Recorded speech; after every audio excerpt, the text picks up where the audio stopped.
Inside a very dark pit, a man wakes up feeling rather disoriented. He has no memory of who he is or how he got here. After cracking his joints, he searches his pockets and finds a lighter plus some keys. When he uses the lighter, he notices a wound in his arm. Then he looks around and is shocked to discover hundreds of dead bodies surrounding him. The horrifying view makes him throw up. Suddenly lightning illuminates the area and the man notices brown eyes looking at him from above. The woman quickly disappears, so the guy begins yelling for help while moving to the edge, which causes him to step onto a gun. At that moment brown eyes comes back and throws a long rope so he can climb out of the pit. The man quickly gets out and begins searching the area until he finds a house with the lights on. He can hear people talking about him. Apparently they aren't sure if they should help him since he could be dangerous. The guy bursts into the room with his gun out and Lucas raises his shotgun in return. When the man accuses him of being the killer, Lucas accuses him of the same thing. The man explains he doesn't remember anything and that brown eyes helped him, so he wants to know why. The conversation is interrupted when Nathan falls to the floor as he screams and squirms in pain. Sharon runs to his side and gives him some water to help him calm down. The man asks who all these people are, so Sharon explains none of them remembers who they are or how they got here, they only know their names because they had IDs, which Michael drops on the table. Unfortunately there's no ID for the main guy or brown eyes. Some of them have keys, yet they haven't found any vehicles near the house. There are no phones or computers either. The man notices that brown eyes keeps writing stuff in Chinese, but since nobody can't understand it, he starts yelling questions at her. The others stop him, pointing out that brown eyes is mute and doesn't speak English. However, they do have the feeling she knows them. They all woke up inside the house half an hour ago and she was already there. Lucas thinks there's something wrong with the main guy because he woke up in the pit while all the others woke up together and says he doesn't trust him. Afterward the group explores the house. Sharon finds a locked door and tries her keys to no avail. Lucas is looking around and notices wounds on his body. Brown eyes tries to explain them with gestures, but Lucas doesn't understand. Inside a pantry nameless guy finds a calendar with April 18th circled and he brings brown eyes over to ask if she did it. She nods and again tries to gesture the explanation to no avail. Then Michael calls everyone over and shows them he's found a closet full of weapons. He easily loads up a gun and Nathan guesses he's a cop. The man says they should all arm themselves and investigate the area, but Lucas convinces them it's better to wait until morning. Moments later the main guy takes care of his wound and sees a quick memory of himself. When he finishes showering he hears the others saying that brown eyes has run away. Lucas, Sharon, and the man go looking for her and as they search the woods, Sharon points out they aren't near a city because the stars are too bright. As they walk around the main man sees a memory that shows him dragging a body with a seahorse tattoo, but he doesn't say anything. Following a horrid smell, they discover a dead man tied to a tree with rope and wires.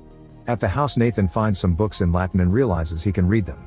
He also recognizes them as medical and biological reference books. Michael keeps fooling around with weapons, saying his body remembers how to use them. When Nathan finds a book in French and understands it too, Michael thinks this has to be Nathan's house. In the forest, the trio keeps searching until they find an old shack. Inside they discover brown eyes feeding a tied woman. When the woman notices the main guy, at first she hides and says you used me. Then she freaks out and tries attacking him while screaming about a daughter, so the man knocks her out by hitting her with his weapon. Lucas notices a camera on the ceiling with the light on, meaning someone is watching them. After the group returns to the house, main guy is trying to open a mysterious door with some keys to no avail. Nathan talks to him in Latin and the man shocks himself by answering in the same language. Nathan feels a connection with the guy and Sharon, so he thinks he used to know them. The main man tries ignoring him, so Nathan explains that the door can't be forced open because it's reinforced iron. Then he decides to call the man John Doe. The next day the group is going out to look for cars. Michael says he should come along because he's the best shooter, and to prove it, he tosses a mug and shoots it in the air. However, Lucas tells him to stay and guard the house. After they leave, a frustrated Michael tells Brown Eyes that protecting the group feels like it's supposed to be his job. Suddenly they hear a scream in the distance, so he sends Brown Eyes into the house before investigating. It turns out there's a man begging for help because he got stuck in a fence with barbed wire. When Michael gets close to help him, the man wraps the wire around Michael's neck to start choking him. As Michael struggles to breathe, the guy stabs him multiple times with a stick. Meanwhile, the group continues their search and sees the body again, assuming it could be a warning. Nathan's throwing some rocks around and they hear one hit something metallic, so they follow the noise until they find two cars hidden under sticks and barbed wire. It takes a few tries, but Sharon manages to start one of the vehicles. It doesn't have much gas left, but they consider driving it anyway to see what they can find. At that moment Lucas finds a picture that shows every group member except for John, who points out he could be the one taking the photo. Lucas reminds them that they aren't near anything, so if they drive away they may run out of gas in the middle of nowhere. Since the other car's battery is dead, it's better to return. On their way back they come across Brown Eyes, who immediately takes them to Michael. The group tries to save him, but unfortunately he ends up dying. The trapped man starts screaming, So John shoots him dead. This causes him to see a memory of him smashing a woman's head on the wall and dragging her body through the ground. As Brown Eyes has a breakdown, John takes Nathan's keys and leaves with Sharon. They push the car and get it to work, so they take the road. Eventually they find an abandoned building with the number 18 on a wall and a truck in the garage. While looking at herself in the mirror, Sharon notices a kid running in the background. They immediately go looking for him and hear him inside the building, but the front door is locked. When John starts asking questions, the kid calls him Jonah and tells him to go away because they are coming tomorrow. At that moment a dog appears behind the door to furiously bark at Jonah. He gets nervous and tells the kid to send the dog away, but instead the child threatens to order the dog to kill him. Sharon tries to calm them both down, however Jonah snaps and shoots the padlock, yet it doesn't work. Next he starts hitting the padlock with his weapon, getting angrier by the second. Sharon pulls him away and says this isn't like him, which makes them realize they know each other. At the house, Lucas sees a memory of running through the forest while someone chased him. He also sees himself inside a cage while a man watched him, and another memory of Brown Eyes finding him outside. In the present she's touching his face and Lucas grabs her hand as he realizes he knows her. His grip tightens too much and Brown Eyes gets scared, so Nathan forces him to let go, saying stop it. These words echo in Lucas' head, making it hurt rather badly. Minutes later Lucas is getting sicker and Nathan can't figure out why. He asks Brown Eyes to take him back to the shack and Nathan realizes he knew this place. Unfortunately the prisoner has escaped. Nathan remembers there's a path around the lake and takes it to search for the missing woman. As he walks, flashbacks of him exploring this area come back to him. Eventually he finds a bunch of cabins and lots of bodies on the ground. When he accidentally steps on some glasses, he recognizes them as his and puts them on. This triggers a memory of an argument with Sharon and Jonah about the inhuman treatment of certain people. Once he calms down he looks inside the cabins and finds a bunch of empty cages. Suddenly he hears some crying and follows it until he finds the woman from the shack hugging her dead daughter inside a cage. He remembers her name is Helen and apologizes for the kid's death, saying they've been trying to help. A furious Helen tries to attack him, so Nathan rushes to close the cage and get out of the cabin. After locking the front door too, he takes out his gun because he notices some people in a zombie-like state approaching him. Meanwhile Brown Eyes returns to the house and finds Lucas waiting for her. Feeling uncomfortable she immediately runs upstairs, only for Lucas to follow her because he doesn't want to be alone. Brown Eyes rushes to hide behind the iron door and Lucas begins banging on it, promising not to hurt her and claiming he remembers her. Since she won't open, Lucas gives up and goes outside, where he finds a door that takes him into the basement. There's a small lab down there filled with medical supplies, research, and a laptop. Lucas turns it on and discovers the security cameras from the empty cabins. Next he finds a camera and watches a video of Jonah talking about an experiment on a person he found in the woods. He calls this day 96. The captured person is Lucas, who is receiving a blood transfusion from Brown Eyes. Jonah says he's made some progress and that the only side effect is memory loss. However, Jonah gets angry when the transfusion's effects don't last permanently and the Lucas in the video wakes up, screaming in pain because of extreme headaches. On the road Jonah and Sharon are making their way back when suddenly a tree falls in front of them. Jonah stops the car just in time and the duo hears a noise. They follow it until they find a bunch of people cutting down the trees.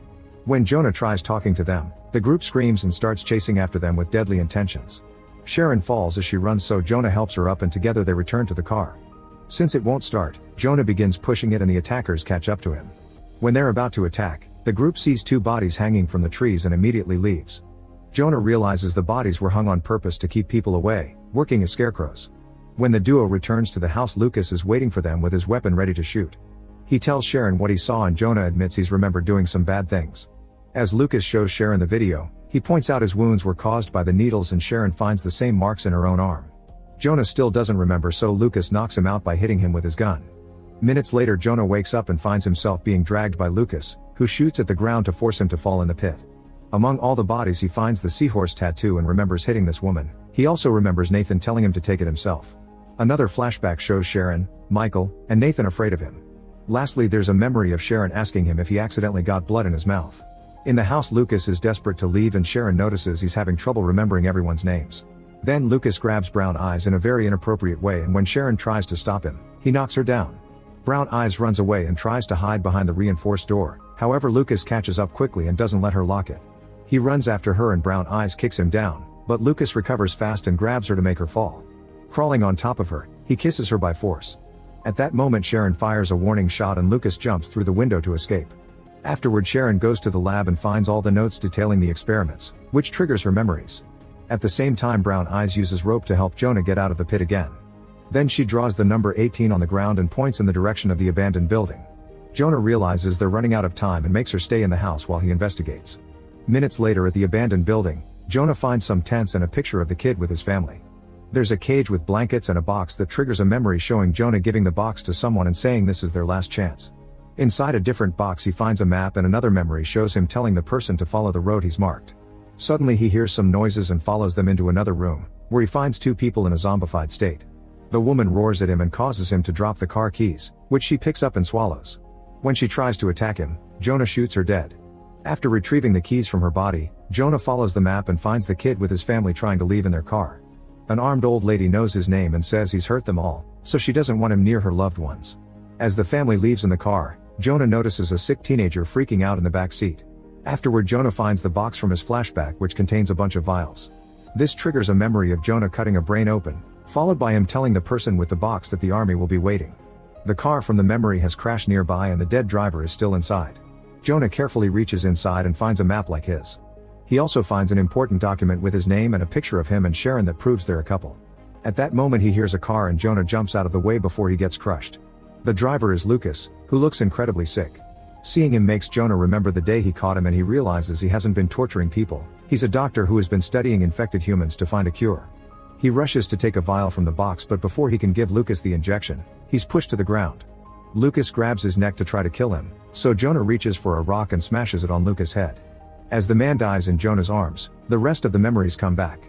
Jonah worked with Sharon, Michael, and Nathan. Lucas had been their first successful cured person and even thanked them for it. But while they were celebrating this achievement, a woman escaped from her cage and attacked. Jonah defended himself and killed the zombie before blaming Nathan for not locking the cage as well. Nathan claimed it wasn't his fault and told Jonah to drag the body to the pit alone. While Jonah was doing just that, the others contacted him on the radio saying that all the zombies escaped and were out of control. Jonah told them to inject themselves with the cure to survive, which explains the lack of memories. At that moment he was attacked by a zombie who bit his arm before pushing him into the pit, so Jonah injected himself too and passed out. In the present, Nathan returns to the house and hugs Sharon since now they remember their siblings. Suddenly two zombies appear at the door and break the glass to try to grab Nathan, but Sharon quickly shoots them down. Then they hide behind the furniture as they keep hearing screaming outside. More zombies are coming, which means the scarecrows aren't working anymore. The siblings open fire on any creature that gets too close to the door, but soon they run out of bullets. Losing all hope, Sharon writes a note for Jonah, explaining their doctors searching for a cure for the zombie virus and that Brown Eyes is the key because she's immune.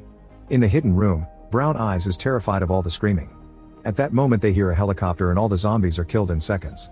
This makes Nathan remember that the 18th was the day the rescue party would arrive. He runs outside while yelling for help, however the soldiers surround him and shoot to kill him.